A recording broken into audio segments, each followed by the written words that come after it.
ইন্নাল হামদুলিল্লাহ ওয়াসসালাতু ওয়াসসালামু আলা রাসূলিল্লাহ আম্মা বাদ। গাইনুল হুদা নামক জনৈক ব্যক্তি, তিনি একের পর এক আমার নামে ভিডিও বানাচ্ছেন, আমার বক্তব্য কোট করছেন, আমার ভিডিও বা ছবি ব্যবহার করে তিনি বিভিন্ন ভিডিও বানাচ্ছেন। কিন্তু দুঃখের বিষয় হচ্ছে, এই বয়োবৃদ্ধ মানুষ না জানেন সুন্দর করে কথা বলতে। তিনি যখন কথা বলেন তখন মনে হয় ইয়াতাখাব্বাতুহু শাইতানু মিনাল মাস, শয়তান তাকে আসর করেছে। জিনে ধরা রোগীর মতো কাঁপতে কাঁপতে কথা বলেন, কথাও সুন্দর করে বলতে পারেন না, দলিলও দিতে পারেন না, কিন্তু ওই যে একটা নিজের হ্যাডামগিরি, সেটাও আবার ছাড়তে পারেন না। নিজের শ্রোতা, নিজের ভক্তদের মধ্যে তো নিজের অবস্থানকে ধরে রাখতে হবে, সেজন্য বারবার ভিডিওতে আসতেছেন, কিন্তু ভিডিওতে এসে কিছু তো বলতে পারতেছেন না। এই পর্যন্ত আমার বক্তব্য কি উনি খণ্ডন করতে পেরেছেন? পারেন নাই। এখন এই তথাকথিত সুন্নি, এদের এক একজনের পালানোর কৌশল এক এক রকম। অথবা আপনি জিনিসটাকে এভাবেও বিবেচনা করতে পারেন, তাদের এক এক দরবার থেকে বাহাস থেকে পালানোর বা দলিল থেকে, কোরআন সুন্নাহ থেকে ভাগার এক এক ধরনের প্রশিক্ষণ দেওয়া হয়।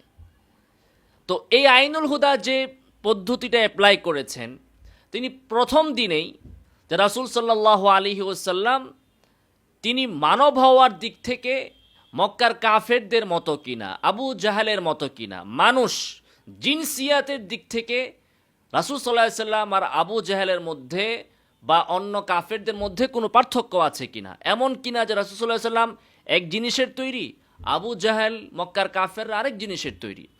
আমার এই বক্তব্য নিয়ে সে প্রথম ভিডিও বানালো।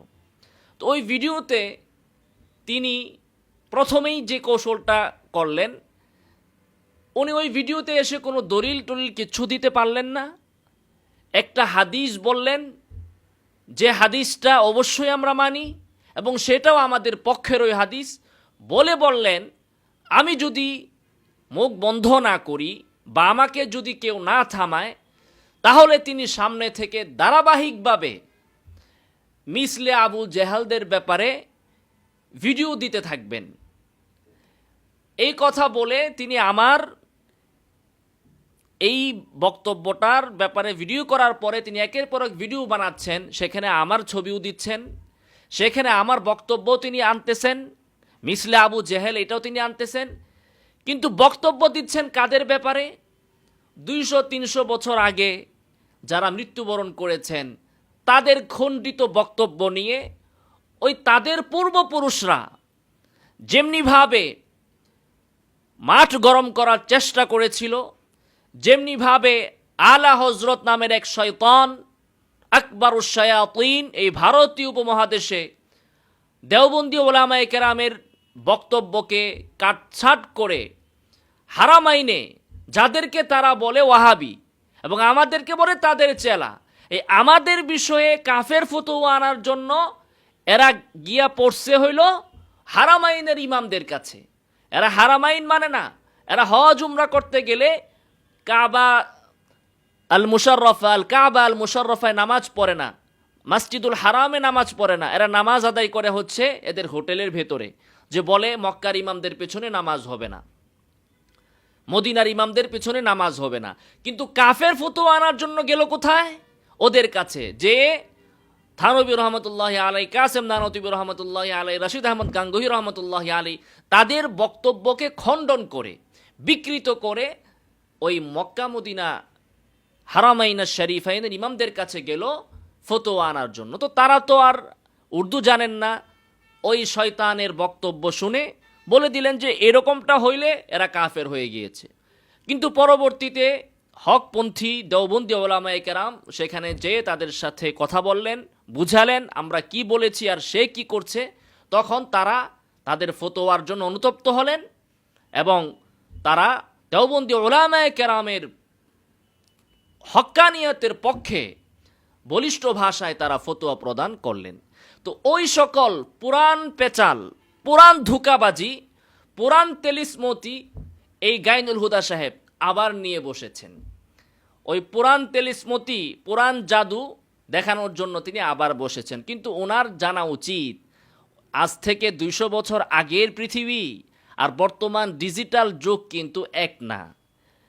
এখন আর ওই যুগ নাই, কানাকে হাইকোর্ট দেখানোর যুগ কিন্তু এখন নাই। তো বেচারা আমার ভিডিও, আমার ছবি, আমার বক্তব্যকে ভিত্তি করে গালিগালাজ করতেছে পূর্ববর্তী আকাবেরদেরকে নিয়ে।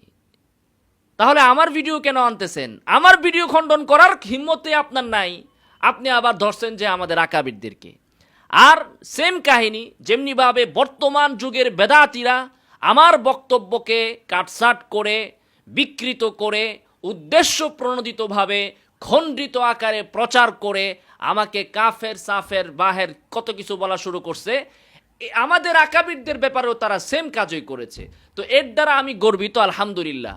আলহামদুলিল্লাহ, যে গালি ইসলামের পথে চলার কারণে যেভাবে গালি খেয়েছেন মুহাম্মদুর রাসূলুল্লাহ সাল্লাল্লাহু আলাইহি সাল্লাম, সাহাবায়ে কেরাম এবং আকাবিরে উম্মাহ, উলামায়ে উম্মাহ, আমরা ওইভাবেই গালি খাচ্ছি, সেজন্য আমরা গর্বিত। এই হচ্ছে এক কথা।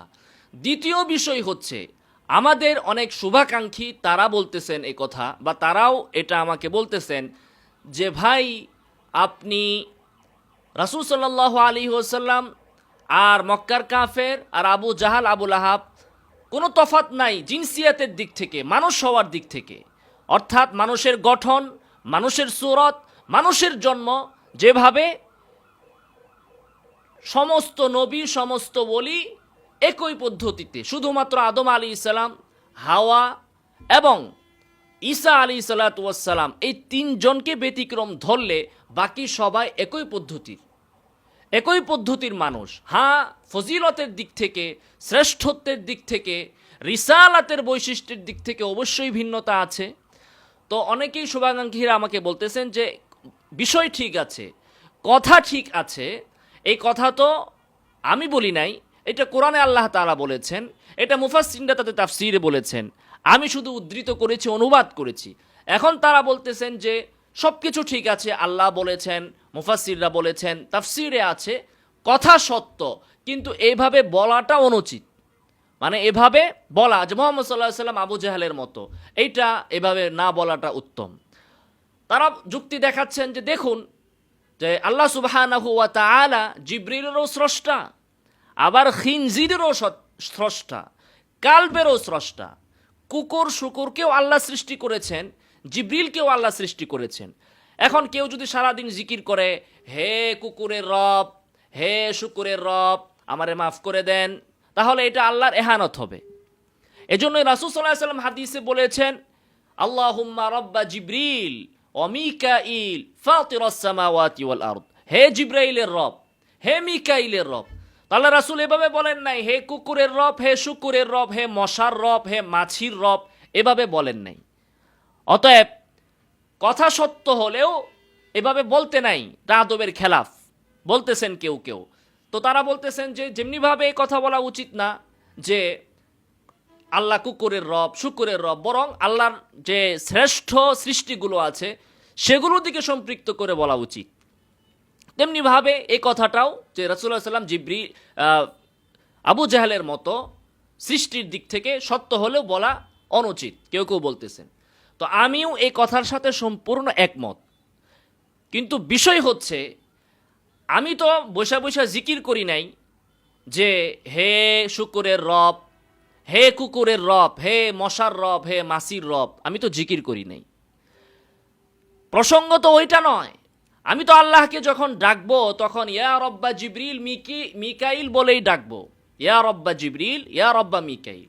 কিন্তু কোনো ব্যক্তি যদি কথা বলে যে যেহেতু কুকুর নিকৃষ্ট পানি, শুকুর নাপাক, মশা ক্ষুদ্র পানি, মাছি ক্ষুদ্র পানি, অতএব এগুলোর স্রষ্টা আল্লাহ না, নাউজুবিল্লাহি মিন যালিক, পৃথিবীর সব কিছুর স্রষ্টা আল্লাহ, কিন্তু কুকুর শুকুর মশা মাছি এগুলোর স্রষ্টা আল্লাহ নন, এই কথা যদি কেউ বলে তার জবাবে আপনি কি বলবেন? তার জবাবে তো আপনাকে অবশ্যই এই কথাই বলতে হবে যে অবশ্যই অবশ্যই শুকুরের স্রষ্টা আল্লাহ, কুকুরের স্রষ্টাও আল্লাহ, মশার স্রষ্টাও আল্লাহ, মাছির স্রষ্টাও আল্লাহ, নাকি? না তখন বলবেন যে না, আদবের কারণে সে বলতেছে বলক, সে বলতেছে কুকুর আল্লাহ সৃষ্টি করেন নাই, শুকুর আল্লাহ সৃষ্টি করেন নাই, এগুলো শয়তান সৃষ্টি করছে, মশা শয়তান সৃষ্টি করছে, মাছি শয়তান সৃষ্টি করছে, বাকি নবীদেরকে আল্লাহ বানাইছে, ওলিদেরকে আল্লাহ বানাইছে, জিব্রাইলকে আল্লাহ বানাইছে। এই কথা কেউ বললো? আদব দেখাইলো আল্লাহর প্রতি যে আল্লাহ খুব মহান, এই জন্য আল্লাহ এইগুলো সৃষ্টি করতে পারেন না। তিনি সৃষ্টি করছেন হলো জিব্রাইল, মিকাইল, ইসরাফিল, আজরাইল, আদম, নূহ আলাইহিমুসসালাতু ওয়াসসালাম, তাদেরকে আবু বকর, ওমর, উসমান, আলী রিদওয়ানুল্লাহি তাআলা আলাইহিম আজমাইন, তাদেরকে আল্লাহ তাআলা সৃষ্টি করেছেন। আর এই কুকুর শুকুরকে আল্লাহ সৃষ্টি করেন না, এই কথা যদি কেউ বলে তখন সেক্ষেত্রে ইমানের দাবি হচ্ছে, সেক্ষেত্রে জোর গলায় বলতে হবে অবশ্যই কুকুরের স্রষ্টাও আল্লাহ, শুকুরের স্রষ্টাও আল্লাহ, মশার স্রষ্টাও আল্লাহ, মাছির স্রষ্টাও আল্লাহ। প্রশ্ন হচ্ছে, উত্তর দেওয়া হয়েছে প্রশ্ন অনুপাতে। আমি বৈশা বৈশা জিকির করি নাই যে শুকুরের রব আল্লাহ, কুকুরের স্রষ্টা আল্লাহ, আমি বসে বসে জিকির করি নাই। কিন্তু যখন প্রশ্ন এসেছে, যদি এরকম প্রশ্ন আসে, কেউ অস্বীকার করে, তখন সেক্ষেত্রে অবশ্যই স্পষ্টভাবে সরাহাতানই বলতে হবে এটাই ইমানের দাবি, এটাই ফতোয়ার দাবি, এটাই হচ্ছে ইলমের দাবি। এখন কোনো ব্যক্তি যদি মনে করে এটা বেয়াদবি, এইটা তার অজ্ঞতা। কোনো ব্যক্তি যদি কাটছাট করে প্রচার করে যে সে আল্লাহকে ডাকতেছে কুকুরের রব বলে, শুকুরের রব বলে, ও আগের প্রশ্নের দিকে কোনো তোয়াক্কা নাই, তাহলে সে মূর্খতার ভেতরে বসবাস করছে। তেমনিভাবে আমি তো বসে বসেই জিকির করি নাই মুহাম্মদ সাল্লাল্লাহু আলাইহি ওয়াসাল্লাম আবু জেহেলের মতো, আমি তো এই জিকির লাগাই নাই। এখন যখন আমাকে প্রশ্ন করেছে এক ব্যক্তি যে মুহাম্মদ সাল্লাল্লাহু আলাইহি ওয়াসাল্লাম আমাদের মতো মানুষ আপনি কোথায় পাইছেন, আমি বলছি এটা আমি কোরআনে পেয়েছি। ইন্নামা আনা বাশারুম মিসলুকুম, আল্লাহ তাআলা এটা বলেছেন, হে নবী আপনি মক্কার কাফেরদেরকে বলে দিন। তাফসীর সহ তাকে বললাম মক্কার কাফেরদেরকে বলতে বলা হয়েছে আপনি বলে দিন যে আমি তোমাদের মতো মানুষ। তখন সে বলতেছে যে না না, আল্লাহর কথা মানা যাবে না। কেন? আল্লাহর কথা মানলে মুহাম্মদ সাল্লাল্লাহু আলাইহি ওয়াসাল্লাম তো আবু জেহেলের মতো হয়ে যায়, মক্কার কাফেরদের মতো হয়ে যায়। তখন আমি বলেছি যে অবশ্যই আল্লাহর কথাই সঠিক, তোর মগজের ভিতরে শয়তান পেশাব করেছে দেখে তুই বলতেছিস যে আল্লাহর কথা মানা যাবে না। আল্লাহর কথাই সঠিক, জিনসিয়াতের দিক থেকে যে দিক থেকে আল্লাহ উপমা দিয়েছেন, ওই দিক থেকে অবশ্যই মুহাম্মদ সাল্লাল্লাহু আলাইহি ওয়াসাল্লাম মক্কার কাফেরদের মতো, আবু জেহেলের মতো, আবু লাহাবের মতো। এখন আপনার সামনে যদি এই প্রশ্ন আসে যে আল্লাহর কথা মানা যাবে না কারণ আল্লাহ তাআলা বলেছেন মুহাম্মদ সাল্লাল্লাহু আলাইহি ওয়াসাল্লাম মক্কার কাফেরদের মতো, তাহলে তো মুহাম্মদ সাল্লাল্লাহু আলাইহি ওয়াসাল্লাম আবু জেহেলের মতো হয়ে যায়, অতএব আমার মানা যাবে না। সেক্ষেত্রে আপনি কি উত্তর দিবেন? আমরা বসে বসে জিকির করি না যে মুহাম্মদ সাল্লাল্লাহু আলাইহি ওয়াসাল্লাম আবু জেহেলের মতো মানুষ। কিন্তু যদি কোনো ব্যক্তি অস্বীকার করে যে জিনসিয়াতের দিক থেকে আল্লাহ যে দিক দিয়ে উপমা দিয়েছেন ওই দিক থেকে মুহাম্মদ সাল্লাল্লাহু আলাইহি ওয়াসাল্লাম উপমা যোগ্য নন, এই উপমা সঠিক নয় যদি কেউ বলে, অবশ্যই আমরা 100 বার বলবো আল্লাহর উপমা ঠিক, আল্লাহর বক্তব্য ঠিক। আল্লাহ যে দিক থেকে উপমা দিয়েছেন মুহাম্মদ সাল্লাল্লাহু আলাইহি ওয়াসাল্লামকে মক্কার কাফেরদের সাথে, ওই দিক থেকে অবশ্যই মুহাম্মদ সাল্লাল্লাহু আলাইহি ওয়াসাল্লাম 100 কোটি বার আবু জাহাল, আবু লাহাব ও মক্কার কাফেরদের মতো। কোন দিক থেকে? যে দিক থেকে আল্লাহ উপমা দিয়েছেন। উপমা আমি দেই নাই, উপমা অন্য কেউ দেয় নাই, আল্লাহ দিয়েছেন। যে দিক থেকে দিয়েছেন ওই দিক থেকে অবশ্যই উপমা 100% সলিড। যে এই বিষয়ে বিন্দু মাত্র সন্দেহ পোষণ করবে, সে বলতেছে আমি বেয়াদব, আমি বলবো সে কাফের, সম্পূর্ণরূপে সে কাফের। আল্লাহর বক্তব্যকে যে মানতে চায় না সে সম্পূর্ণরূপে কাফের। তোমার মগজে, তোমার গান্দা মগজে, তোমার বেদাতি মগজে, তোমার বেদাতি মস্তিষ্কে আল্লাহর কথা বুঝে আসুক আর না আসুক, আদব মনে হোক আর বেয়াদবি মনে হোক, আল্লাহর কথা অবশ্যই সঠিক। হ্যাঁ, পাশাপাশি আমরা এই কথা অবশ্যই বলি, ইউহা ইলাইয়া, মানুষ হওয়ার দিক থেকে তিনি মত, কিন্তু ফজিলতের দিক থেকে তিনি সম্পূর্ণই ভিন্ন। ইউহা ইলাইয়া, তার উপর ওহী এসেছে, ফজিলতের দিক থেকে তিনি অবশ্যই ভিন্ন। তিনি সাইয়্যিদু ওয়ালদি আদম, সর্বশ্রেষ্ঠ মানব। কাজেই এদের কাছে না আছে ইতিদাল, না আছে ভারসাম্যতা, না আছে কোরআনের আয়াত বোঝার সক্ষমতা। এই একটা আয়াতের ভিতরে কুল ইন্নামা আনা বাশারুম মিসলুকুম ইউহা ইলাইয়া, এই একটা আয়াতের আগ আর পিছ সমন্বয় করার মতো ক্ষমতা এই তথাকথিত সুন্নি আলেমদের মধ্যে নাই। পুরা 30 পারা কোরআন শরীফ বুঝবে কেমনে? আমরা উভয় আয়াত, উভয় অংশ, একই আয়াত, এক আয়াতের উভয় অংশ আমরা মানি, উভয় অংশ আমরা সমন্বয় করি। মানুষ হওয়ার দিক থেকে, মানুষ হওয়ার দিক থেকে তিনি মক্কার কাফেরদের মতো। মক্কার কাফেরদের মতো এর ব্যাখ্যা কি? পৃথিবীর সকল মানুষের মতো। মক্কার কাফের আর বাংলাদেশের কাফের আর নবী আর ওলি মানুষ হওয়ার দিক থেকে, মানুষের গঠনগত দিক থেকে কারো মধ্যে কোনো পার্থক্য নাই। কারণ এটা তো আপনার সেন্সও বলবে, পৃথিবীতে একজন মানুষ যখন জন্মগ্রহণ করেছে, আবু জেহেল জন্মগ্রহণ করেছে, সে মানুষ হয়ে জন্মগ্রহণ করেছে, কাফের সে পরে হয়েছে।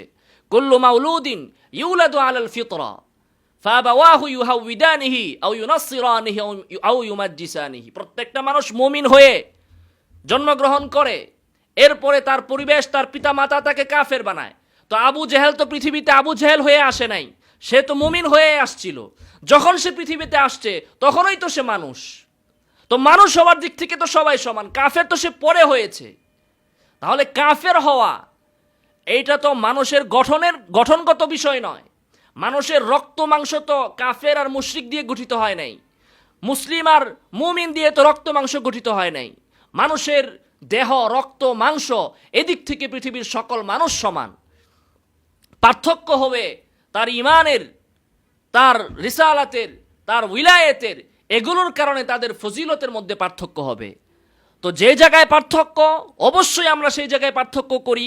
আর যেই জায়গায় এক, যে জায়গায় আল্লাহ তাআলা এক রেখেছেন, ইয়া আইয়ুহান নাসু তাকু রাব্বাকুম আল্লাযী খালাকাকুম মিন নাফসিন ওয়াহিদা, যে জায়গায় আল্লাহ তাআলা এক রেখেছেন, ওই জায়গায় যারা দুই করতে চায়, যারা এক মানতে চায় না, নিঃসন্দেহে এরা কাফের, এরা অবশ্যই কাফের, এরা মুশরিক, এরা ভ্রান্ত, এরা কোরআন অস্বীকারী, এরা কোরআন কেউ মানে না, এরা হাদিস কেউ মানে না, নবীর শরীয়ত কেউ মানে না, ইসলামী শরীয়ত কেউ মানে না, সাহাবায়ে কেরামের ব্যাখ্যা কেউ মানে না, মুফাসসিরদের তাফসীর কেউ মানে না। এরা শুধু মানে এদের বাপ দাদার কিছু তুতা পাখির মতো শিখিয়ে দেওয়া ভুলি, ওই ঠাকুরমার ঝুলি, সেগুলোর উপর আমরা থুতু নিক্ষেপ করি, ওগুলোর দিকে আমরা ভ্রুক্ষেপ করি না। এখন আমাদের আকাবিররা এরকম ইন্নাল্লাহা আলা কুল্লি শাইইন কাদির, আল্লাহ তাআলা সব কিছু করতে সক্ষম, সেই ব্যাখ্যায় কোনো প্রশ্নের উত্তরে তারা একটা জবাব দিয়েছেন, সেটাকে বিকৃত করে ওই শত শত বছরকে বছর আগের ওই সমস্ত কথা নিয়ে আইনুল হুদা নাচানাচি করতেছে। আরে আইনুল হুদা, আকাবিরদের দিকে যেতে হবে না। আমার বক্তব্যের জবাব যদি তোমার কাছে থাকে, দলিল যদি থাকে, দিয়ে তুমি জাতিকে দেখাও। বয়স তো হয়েছে, মানুষকে বিভ্রান্ত করার অভ্যাস এখনো আপনার যায় নাই। তওবা করেন, ইস্তেগফার করেন। জবাব দিতে পারেন না, কোন লজ্জায় বারবার আবার আমার বক্তব্যকে বিকৃত করে ভিডিওতে আসেন? শরম লজ্জা থাকলে তো এগুলো করার কথা না। আল্লাহ তাআলা এই ধরনের উলামায়ে সু, যারা বর্তমান যুগে আবু জাহাল, আবু লাহাবদের মিশন বাস্তবায়ন করার জন্য আধা জল খেয়ে মাঠে নেমেছে, এই ধরনের শয়তান থেকে আমাদেরকে হেফাজত করুন। আমিন ওয়া আখিরু দাওয়ানা আলহামদুলিল্লাহি রাব্বিল আলামিন।